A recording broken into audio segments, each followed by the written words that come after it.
young LGBTQ people are 3.5 times more likely to attempt suicide. Transgender people are almost 6 times more likely to attempt suicide. And LGBTQ youth has double the rate of depression than the straight population. I've been going through my own mental health issues lately. I've been rediscovering and healing my childhood trauma. It's a very nasty thing to go through, trust me. But it also made me to share my experiences with others. And they shared their experiences with me. And we figured out that it's actually something that almost everyone is solving in 21st century. So I figured if my friends and me have issues with this, it might be an interesting topic to discuss. So look, if you want to understand how bad it really is, why is this happening, and what can contribute towards the solution, listen up.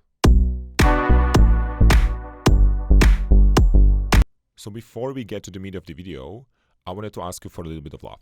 If you believe that LGBTQ mental health is important, give a like, give share, spread the word somehow, because if this video can help only one person to understand that then they are not alone in this, it's going to be worth my while.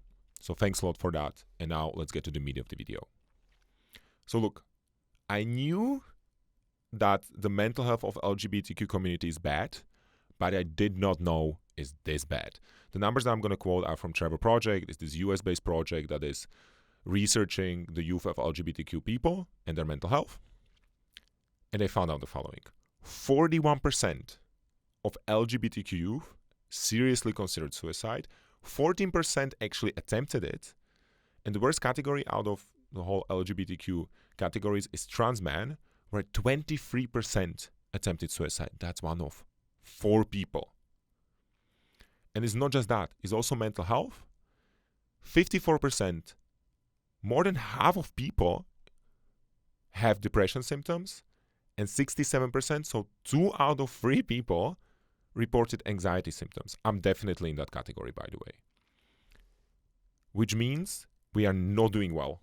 And I kind of reflected on these numbers and thought about it a bit. I know a lot of people from LGBTQ community who attempted suicide. And a lot of them are depressed or have anxiety.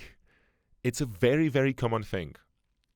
And then you can always say, well, I mean, it's the 21st century, social media completely destroyed our brain. We are always flooded by dopamine. Yes, the problem is kind of society-wide, but LGBTQ people have it worse. If you look at the Newport Academy research, it's 3 times more likely that a young LGBTQ person will attempt suicide than a generic straight person. And our rate of depression, it's double of what our straight peers have. So it's a lot worse. We are suffering a lot worse. And these are numbers from the West.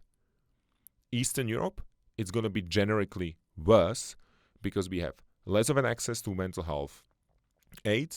And let's face it, we have no rights here. And the culture is really hateful towards us. So why is this happening? Why is it so bad? And again, Newport Academy research and a different Trevor project research, LGBTQ people have it really tough. Apart from often being victimized by their own culture and, homophobic remarks, whatever else, and just in general growing up in a society where they don't feel safe, which I definitely did in Slovakia. I would still not hold my boyfriend's hand in some parts of the city, in the city center. But next to it, what I discovered is that 34% of LGBTQ people experience bullying in school. That's 1 out of 3 people.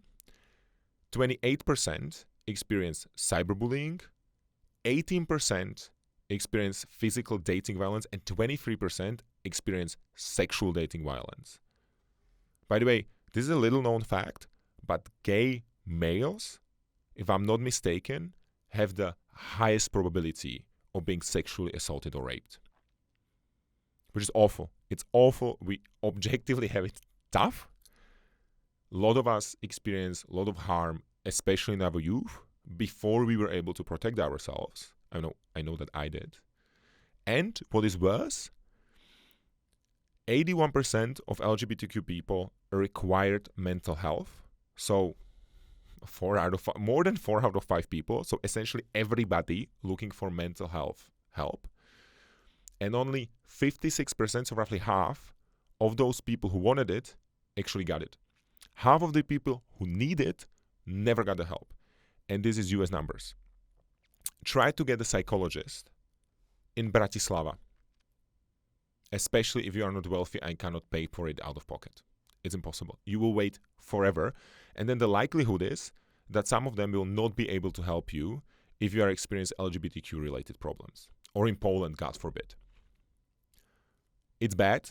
It's really bad. We have it tough. The numbers show it.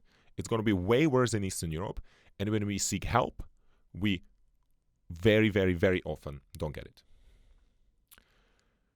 And now, what is the solution, right? So it turns out that the reason is just public discrimination, not feeling safe, but also the families, because the families are also part of the culture. If we experience issues in the family, which people often do, I mean, there are these horror stories of when people came out in like rural parts of Slovakia and they were just thrown out. There is this institute in Bratislava, in the capital, that helps if you were thrown out and gets you like psychological help if they have capacity and like somehow make you not homeless, at least for a while, until you can stand on your own feet. They are flooded by requests, by the way. And this is though happening in a certain extent everywhere else. Like I can imagine that in Louisiana, it's probably not a party coming out either. And these people who experienced issues in family, which by the way, I would be one of them, are 12 times more likely to commit suicide. So this is a very strong predicament. And this is part of the culture. Also behavior of the parents, it's part of the culture. So what we need to do is to start fixing the culture. And I think the bare minimum that we can do, especially in Eastern Europe, but also Trump does this, by the way, right? So it's also the Western Hemisphere, is to stop using LGBTQ people to mobilize conservative votes. Stop using us as public enemy. It's happening all the time. Trump is targeting transgender athletes. But from Eastern Europe it's even worse. Our prime minister made fun of transgender people's genitals. Other Slovak politician, a leader of the party that's in parliament, called LGBTQ people a plague in a primetime television. Things like these, there is too many to list for me that I remember from my childhood and adolescence. It's awful. And now imagine that you are a transgender person growing up in Nitra or Žilina or whatever rural parts of Slovakia, and you see Prime Minister actively targeting people like you and laughing about it. What do you think that does to you? You grow up believing world is a dangerous place and that it will be hated in society. No wonder there is 23% of transgender men who attempted suicide, because they are actively victimized and have no protections. This creates hate in society, fortifies those conservative speaking points, and then doubles down into legislation, doubles down into a family structure, doubles down into bullying in school, doubles down everywhere. And for winning cheap political points, it's definitely not worth destroying the lives of 21% Gen Z people who are growing up right now and identify as LGBTQ. I think it's monstrous that this is still happening, especially in the Eastern European societies, but not only there. So what is the solution? Less hate. And I think there is a second part to this, and that is something that we can do in personal, and I'm doing it literally right now. When I was growing up in Slovakia, it was very tough because there was nobody like me the only publicly known LGBTQ people that I knew were in arts, and I have no talent whatsoever. But I wanted to be in business or in science, and there were no out businessmen or scientists when I was growing up. And I realized later in life and decided that, something needs to happen about this. And I started this YouTube channel, and I started to use my SEO platform as something that hopefully can help. And I mean, I'm very proactively explaining the LGBTQ point of life in all the interviews in Forbes and wherever else. And I hopefully it's helping. And there's a lot of people who text me either on LinkedIn or on social media and say yo, it really helps. Continue doing this. So hopefully there is also some of you who are watching this video who can master the strength and just go out and say hi, I'm here, I'm gay, I'm the same as you. I am doing my thing, and you can be happy. And I think this is what actually we need in Eastern Europe. We need the positive role modeling of gay people, because there is a lot of research on if you actually know gay people, then you are very unlikely to be homophobic. People who never met us are those people who are most homophobic and have the most prejudice against us. With that, I'm going to close the video. Please like, subscribe, and share, and see you next time.